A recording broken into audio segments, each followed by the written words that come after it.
আমরা আজকে সেই সম্পর্কে জানবো যে আল্লাহ তাআলা কোন কোন ব্যক্তিকে কি কি কারণে ধ্বংস করেছিলেন, কি কি কারণে আল্লাহ তাআলা তাদেরকে দুনিয়াতে জাহান্নামের আদেশ দিয়েছিলেন কিছু কিছু ব্যক্তিকে, তাদের সম্পর্কে আমরা জানবো ইনশাআল্লাহ আজিজ। তার মধ্যে এক নম্বর যেটা উঠে আসে যে মহান আল্লাহ তাআলা যে সব ব্যক্তিদের উপর লাআনত দিয়েছেন বা ধ্বংস করেছেন, তার মধ্যে এক নম্বর যে আসে সে হচ্ছে ইবলিস, শয়তান। সে জিনদের অন্তর্ভুক্ত ছিল এবং আল্লাহ তাআলা নিজেই বলেছেন সূরা আল বাকারার মধ্যে যে আমি যখন ইবলিসকে বললাম যে তুমি সিজদা করো, ওয়াসজুদ, তুমি যখন আদমকে সিজদা করো, ইবলিস কি করেছিল? অহংকার দেখিয়েছিল।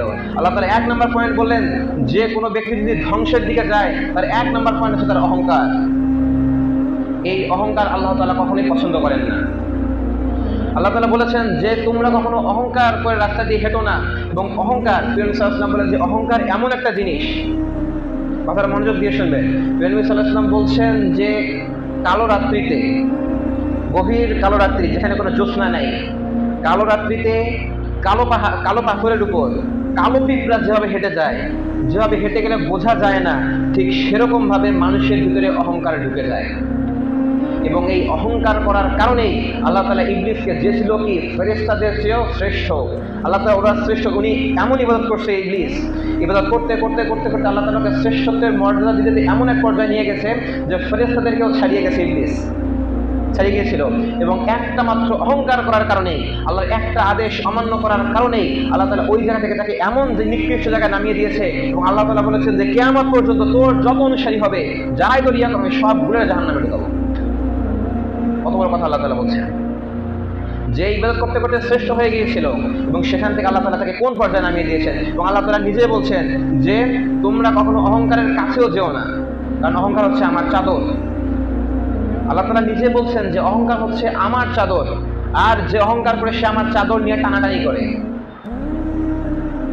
বিন্দু মাত্র অহংকার, ক্ষমতার অহংকার হতে পারে, টাকা পয়সার অহংকার হতে পারে, জ্ঞানের অহংকার হতে পারে, দাম্ভিকতার অহংকার হতে পারে।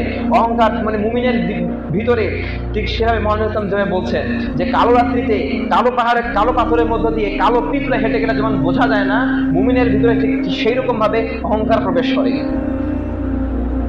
আপনি নিজেও বুঝতে পারবেন না যে কিভাবে আপনার মধ্যে অহংকার চলে আসছে।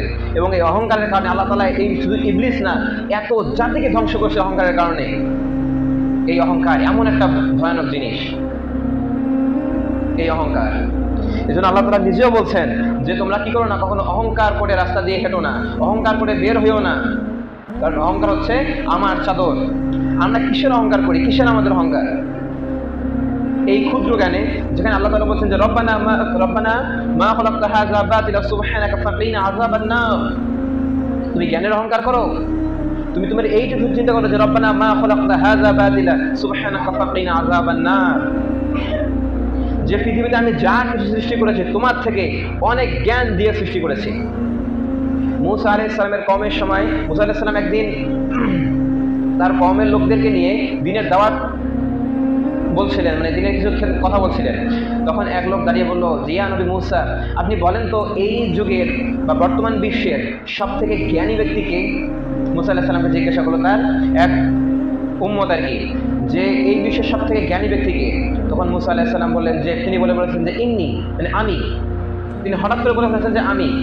হ্যাঁ, তিনি এটা ঠিক বলেছেন, কারণ আল্লাহ তাআলা যখন কাউকে, কোনো নবীকে কোনো স্থানের জন্য জ্ঞান দিয়ে পাঠায়, মানে কোনো অঞ্চলের জন্য পাঠায়, তখন তাকে সেই বিশ্বের মধ্যে সব থেকে ভালো জ্ঞান দিয়ে পাঠায় এবং জ্ঞানী বানিয়ে তারপর আল্লাহ তাআলা তাকে নবী বানিয়ে সেখানে প্রেরণ করে। আক্ষরিক কথা তিনি ঠিক বলেছেন, কিন্তু আল্লাহ তাআলার এই কথাটুকুও পছন্দ হয়নি, যার কারণে আল্লাহ তাআলা স্বয়ং নিজেই বলেছেন যে মূসা, তুমি যেটা বলেছো, তোমার থেকেও জ্ঞানী ব্যক্তি এই পৃথিবীতে বেঁচে আছে। তখন আল্লাহ তাআলা মূসা আলাইহিস সালামকে বললেন, যাও গিয়ে ওই দুই সমুদ্রের মিলনের স্থানে গিয়ে দেখো এক ব্যক্তি বসে আছে যে তোমার থেকেও জ্ঞানী।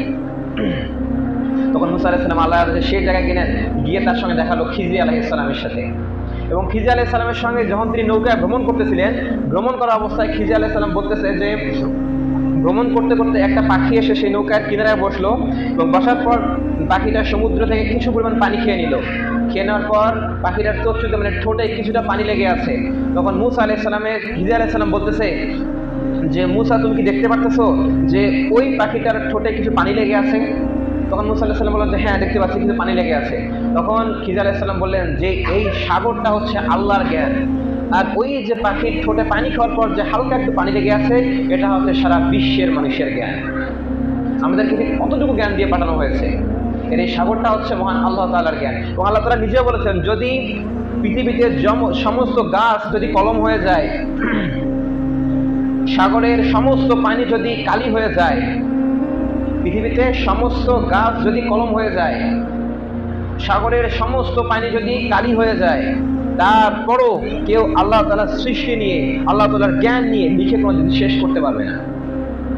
কত বড় কথা বলছেন। এই জন্য বলছে যে তুমি কখনো জ্ঞানীর অহংকার করিও না, ক্ষমতার অহংকার করিও না। আমাদের একটু টাকা হলে আমাদের অহংকার চলে আসে। আল্লাহ তাআলা বলছেন কখনো এই অহংকার করিও না। এই অহংকারের কারণে আমি ফিরআউনকে ধ্বংস করেছি এবং ফিরআউনের লাশটাকে আমি নিদর্শন বানিয়েছি। আল্লাহ তাআলা নিজেই বলছেন, এটা আছে সূরা আল বাকারার 51 নম্বর আয়াতে। আল্লাহ তাআলা বলছেন যে আমি ফিরআউনের লাশটাকে নিদর্শন বানিয়েছি গোটা বিশ্বের মানুষের জন্য। সে কি করেছিল? অহংকার গ্রহণ করেছিল যে আমি খোদা। সে নিজেকে খোদা দাবি করেছিল, অহংকার করেছিল, যার কারণে পৃথিবীর যতদিন বেঁচে থাকবে এই ফিরআউনের লাশকে আল্লাহ নিদর্শন হিসেবে দাঁড় করিয়ে রাখবেন। এবং ফিরআউনের লাশ নিয়ে প্রথম যখন আবিষ্কৃত হয় সেটা 18 শতকের দিকে, 1800 থেকে 1900 শতকের দিকে যখন এই লাশটা নিয়ে আবিষ্কার করা হয়, আবিষ্কার করার পর একদল বিজ্ঞানী এই লাশটা নিয়ে গবেষণা করেছিল এর মৃত্যুর আসল কারণ জানার জন্য। তার মধ্যে একজন ছিলেন ডক্টর মরিস বুকাইলি। তিনি ফ্রান্সে গিয়ে এই লাশটা নিয়ে পুরো গবেষণা করেছিলেন।